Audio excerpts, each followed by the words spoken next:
Evening. I'm Teresa Malone, Executive Director of the Mississippi Nurses Association. And on behalf of the M&A Board of Directors and First Responders of Mississippi, we are honored to continue providing these very informative webinars. For those of you that are joining us for the first time, these webinars, again, they're very informal, provides you a ton of information, and it also allows you to ask questions of our presenter. So if you have any questions throughout the presentation, please post those in the chat and we will ask the presenter those questions at the end of the presentation. But just as a reminder, this presentation is being recorded. Before I introduce our presenter, and I have to say we are so excited to have her this evening, I want to say a very special thank you to Ruth Ann Rigby, who is co-founder of First Responders of Mississippi. M&A and First Responders have worked together on so many endeavors, and I just have to say she is absolutely a gem to work with and has helped us in so many different ways, and we found so many ways to partner that I think has assisted first responders, nurses, and quite frankly, the communities in Mississippi. So Ruth Ann, would you like to say a few words? I just wanted to say welcome back, everyone. You know, our primary purpose and our main priority is emotional wellness for our first responders and our healthcare providers. And, you know, one of those partners that we're excited to have tonight is Elizabeth Fikes. And we've paused for a little bit over the summer so people can enjoy the summertime and go on family vacations like that. But we're going to get the series back up and running, and we're kicking it off tonight with Elizabeth Fikes. So I'm going to hand it back over to you, Teresa. Thank you so much, Ruth Ann. Our presenter this evening, and I use the term distinguished, that's really not a descriptive term. I can't really think of something that is descriptive enough, to be quite honest with you. She is founder as well as the Director of Outreach and Communications with Stonewater Adoelscent Recovery Center. And I know all of you received some background information on her when we sent out the information on our Thriving and Surviving webinar tonight. But just kind of condensing down, you can read the full length bio in our information. But she had a very incredibly stellar professional life prior to actually starting Stonewater Adoelscent and Recovery Center.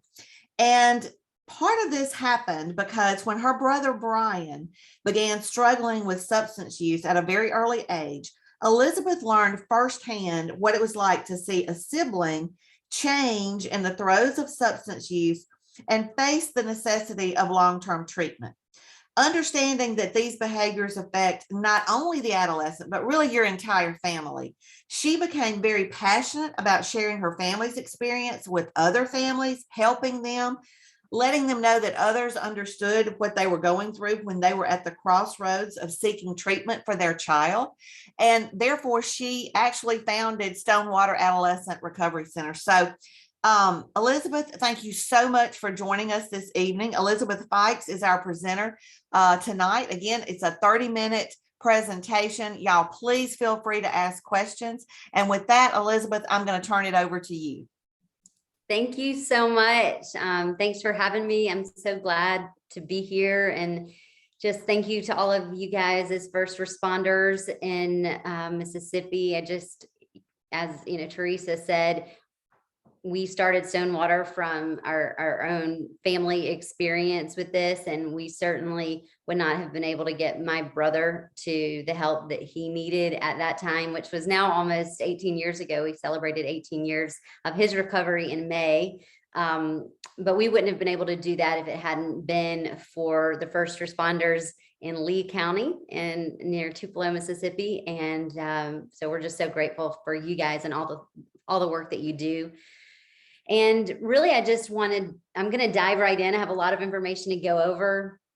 I'd like to preface it by saying, you know, we do treat adolescents only at Stonewater. That's our world. Adolescent from 12 to 18 years old. And, now they're really defining adolescents as those up until the age of 25, because they've shown that brain development is still occurring until the age of 25. So they've extended that range from what they once said, which, was 18 and then 21, and now it's 25. And so when we're talking about THC, marijuana, and its impact in our world, that's the impact on youth. And then of course upon youth and then their families as a result. And so regardless of where you stand on adult marijuana use, I really want you to hear everything that I'm saying as it applies to adolescents, because it's a very different drug when it comes to adolescence and the developing brain and the impact that it has.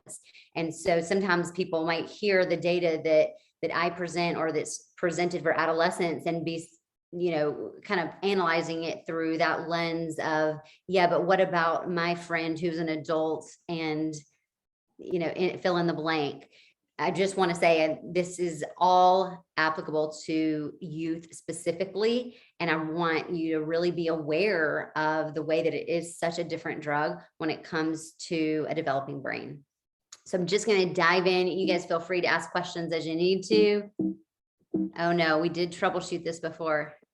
Okay, there you go. So people are really surprised to know that the majority of the guys that come to Stonewater, marijuana is their primary substance, problematic substance. People don't still really think of treatment programs as addressing marijuana specifically. And for us, what we see is that the majority of the guys that come to us are coming for problematic marijuana use. And we see that co-occurring with ADHD, anxiety, depression, certainly an increasing amount of self-harm that we're seeing post-COVID. I don't know if you guys out there are seeing that as well, but a lot of suicidality increases that we've seen in kind of the during and post-COVID world.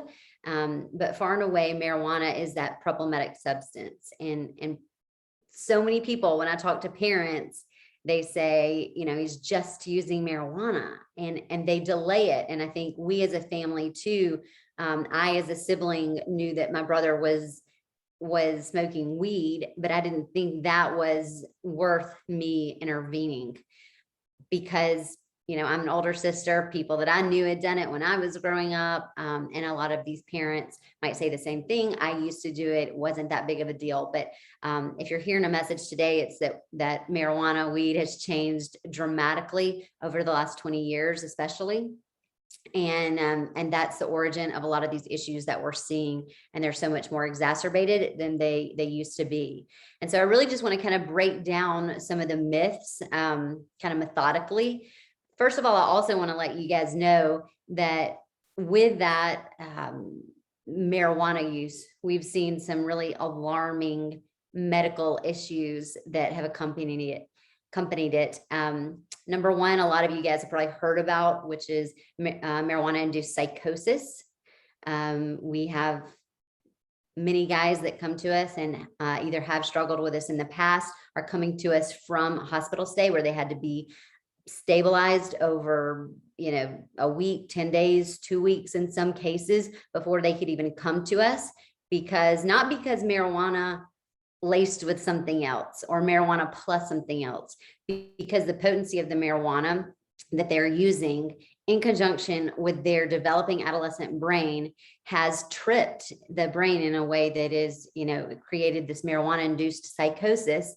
And those of you in the medical world know that, once it's tripped in that way, you become more susceptible to that throughout your life. And kind of depending on where you're able to intervene really determines whether or not you're able to control it or to what degree you can control it throughout the rest of your life. So I think a lot of people have heard of that. We're starting to see it more and more. And then this that we've seen less of, we've had about 4 cases in the last year and a half of young men who have had marijuana-induced seizures. They're, as a result, having to get on seizure medicine. Usually that's for at least 2 years they have to get on that seizure medicine. I've heard some doctors refer to it as marijuana-induced epilepsy. These are young men that never had any history of a seizure before. They're using high potency marijuana, an edible, vaping. And as a result, in the same way that your brain is kind of tripped with psychosis and maybe a higher possibility of that happening in the future again, once you have a marijuana-induced seizure, there's also that probability that it's going to happen again in the future. One of the young men that came to us had been with us for 60 days. So it had been completely out of his system for at least 60 days. And then he still had another seizure while he's with us. So just know that it's scary, and a lot of parents, a lot of caregivers aren't even aware of the medical and the mental health issues that are developing as a result of marijuana. And what I hear so often is, yeah, marijuana, because then they're going to do something else, or because it's laced with fentanyl. Marijuana is dangerous and it is addictive and it is so harmful for these adolescents, even if they don't progress to anything else. So I hope that you guys can really get that as a takeaway, is really just understanding the impact on that adolescent brain. There's so many myths. One is it's natural, so it's safe. You have, if they're going to use a drug, well, at least this one grows in the ground. But that's just not true. There's a lot of things that are natural that are not safe. I'm not going to ingest lead. I'm not going to smoke poison ivy, or there are lots of things that exist in nature, but that doesn't mean that they're safe. So just know that it's natural, so it's safe is not enough of an advocacy for using it. It's legal, so it must be safe. I think this is a really big one that's very confusing to our society, to everyone, is becoming legalized in more places, decriminalized and then legalized recreationally and medicinally. And as a result of that, there is this false sense of confidence that people have around the marijuana use. And what I can tell you is that the guys that I think of, the majority of the ones who've come with marijuana-induced psychosis or the epilepsy kind of episodes, most of them were from some of the states, Colorado, California, Washington State, where marijuana has been legal the longest and been regulated the longest. And so people think that now, because the government is intervening and they feel that it's being regulated, that protects them from the harmful elements of this drug. And it's just not the case. It has increased access for adolescents to be able to, get the marijuana. We have a lot of guys tell us it's easier for them to get marijuana than it is for them to get alcohol. And so it's not just safe because it's legal. And of course, it's not legal for them until they're at least 21. Other myth, I kind of touched on this earlier. I used to smoke it. It's not that big of a deal. But just know that if you're, of a certain generation, if you're not of this generation and you used to smoke it, then it was a very different potency than what the kids are starting out with these days. So really the format largely has changed dramatically from the format of marijuana that's being used among this age group. So if you're smoking it in the 70s, maybe it's 3 to 5% THC. Well, vaping it is really the entry point that most adolescents today are using it for the first time. And that's 70 to 90% THC. So average that you can get in a dispensary in a legal state would be about around 25%. And that's the leaf version. That is not a concentrated vape version. And then when you get into the more concentrated versions, then you're looking at about 70, 90% as their entry point. And so this is part of the reason that it's so dangerous on that brain. And that's why we also see all of these detrimental physical side effects that you're going to hear me talk about. No long-term effects. You hear this a lot. There are long-term effects, and those have Those range from drops in IQ. There was a longitudinal study that was done in Australia that showed people would lose up to 8 points of their IQ. That's a lot. 8 points, 8 IQ points for sustained marijuana use. No other drug, that's just marijuana that they used for the study. And so that's pretty telling. It's hard to tell an adolescent that because they're not long-term thinkers, and they still think they're invincible, and telling them they're going to lose 8 points over time is not going to be your best way to keep them from doing it. But just so that there are long-term effects. That there was a Scandinavian study that was really interesting that showed motor accidents with people who it had been in the brain a long time. They were not currently under the influence of any type of cannabinoid, but it had been in their system within 100 days, and there was an increase of motor accidents, motor vehicle accidents. What we see a lot is just overall emotional stagnation. Adolescents in particular already have a tough time connecting actions with consequences, something that I do right now, and a long-term impact of my short-term decision. But marijuana really hijacks that even further and really hijacks that emotional progression. And so you see the maturity level emotionally of adolescents. In our case, adolescent boys who are already a little bit behind adolescent girls, just really further stagnating. What we hear from the guys, and I'll say that the adolescents that come to us, if you have an adolescent, you may have heard this, or they have friends that have told you this, they just all have become such advocates for, a lot of them have become advocates for marijuana legalization. And they all talk about all this data about how it helps with anxiety, it helps with sleep. We've had parents who've had to send their children to Stonewater who had allowed the marijuana use because they knew that their child did have anxiety and was having trouble sleeping, or they had tried so many things and they felt desperate, and their child came to them over and over advocating for this marijuana. I promise it makes me feel better. And they finally gave in. And then of course, over time, it doesn't improve anxiety and depression. It exacerbates it. It makes it so much worse. And that's then when it becomes unmanageable, and they might need residential treatment. It helps with other mental disorders, kind of the same thing. It is not over time helping them, and especially in a developing brain, it is exacerbating them. All of the problem is that the data out there that the adolescents are reading and that most adults are reading, all of that data is based on adult marijuana use. And so if your teenager is coming to you saying that it helps with these things, and they read an article on it, and they've read all of this data that supports what they're saying, what they don't realize is that it's not data based on adolescent use. It's all based on use for adults who have developed brains by the time they're using it. It's not addictive. This is one that I hear probably among the most. And I can tell you that almost all the guys that come to our program are addicted to marijuana. They're using it almost all day.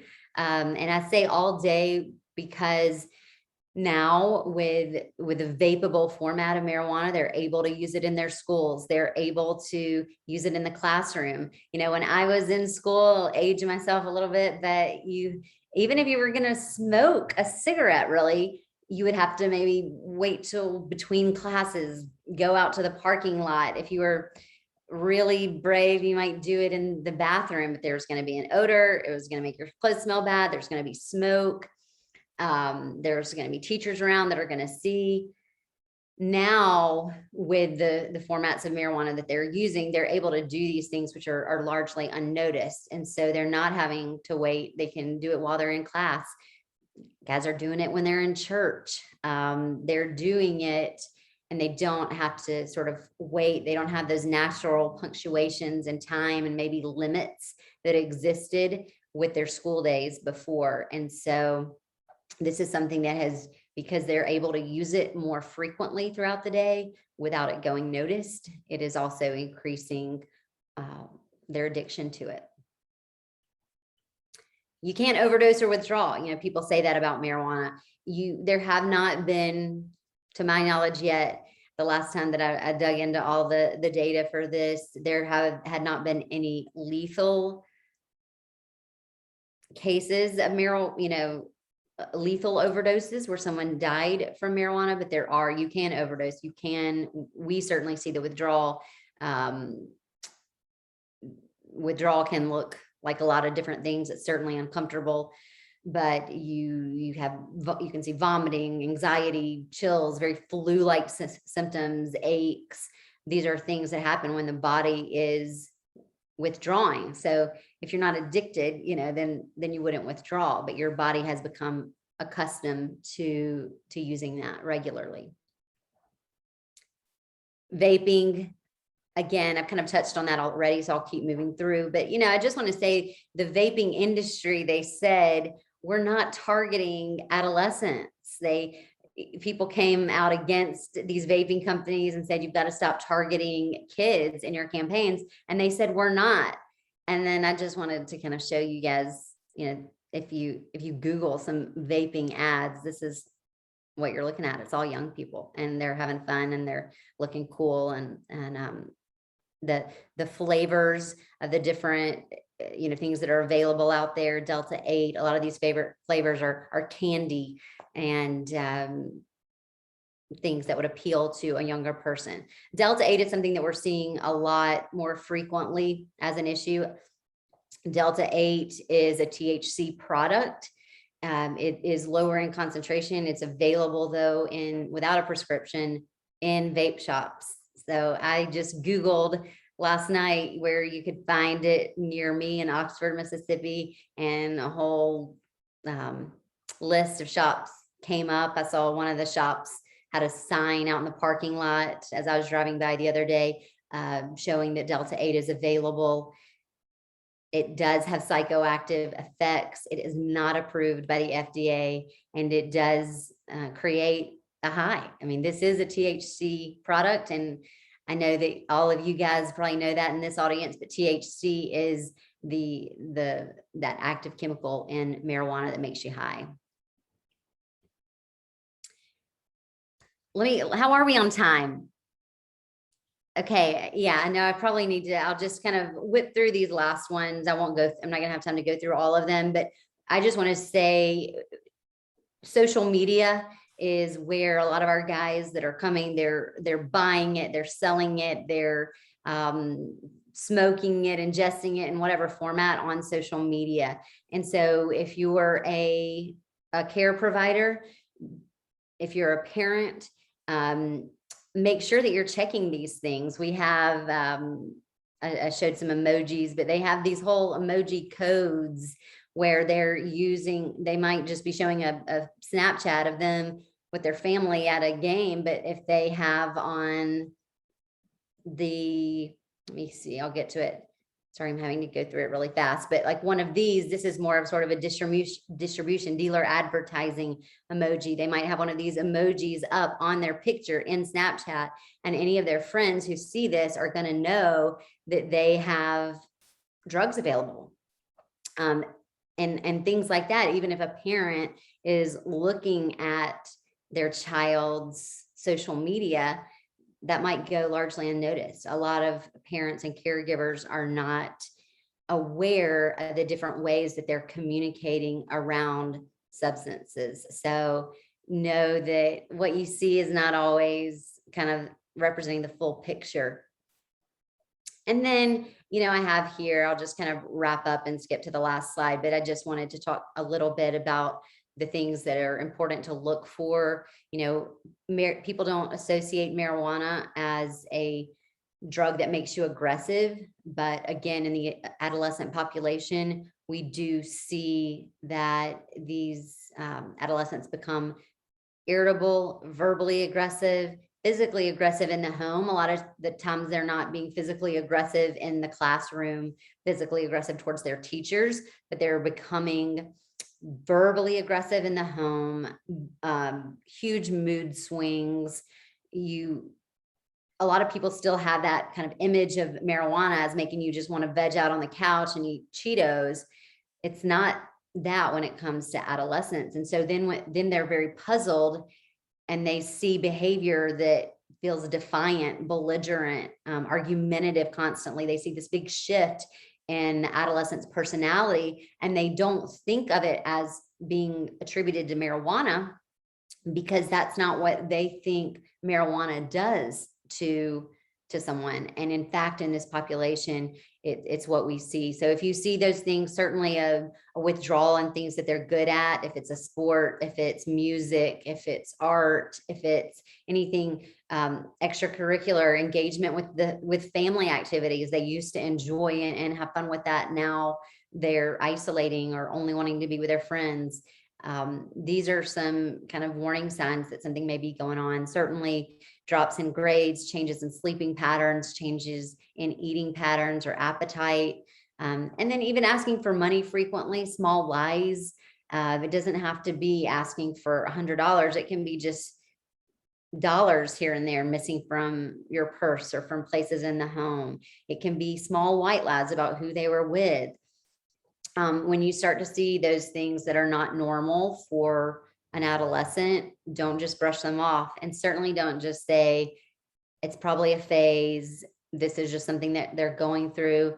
I think, with my family, we weren't in denial about my brother's drug use. We were really oblivious, and we saw the changes in his behavior, but we never thought that it could be attributed to drugs. And so we just constantly thought this must be a teenage boy. This just must be what's normal. He was the first boy in our family. And so just know that if you see something that's off, trust your gut and get help, get an assessment. I have my information here. I know this was a lot of information, and I can't believe we're already out of time, but yeah, I want to have some questions, and you guys can follow up with me. This is my cell, my email, anything that you want to ask after this. Well, you're the lucky one, Elizabeth. You get to come back I'd love to come back for part 2. There's so much to say. Then maybe I can slow down and not have to, talk so fast and skip over so much. Elizabeth, we do have a couple of questions. I know we don't have a lot of time, so bear with me. This question: is there a test that can be done to see if there is any damage from marijuana use for a child starting to smoke at 13 and then continuing up to 15 or 16 years of age?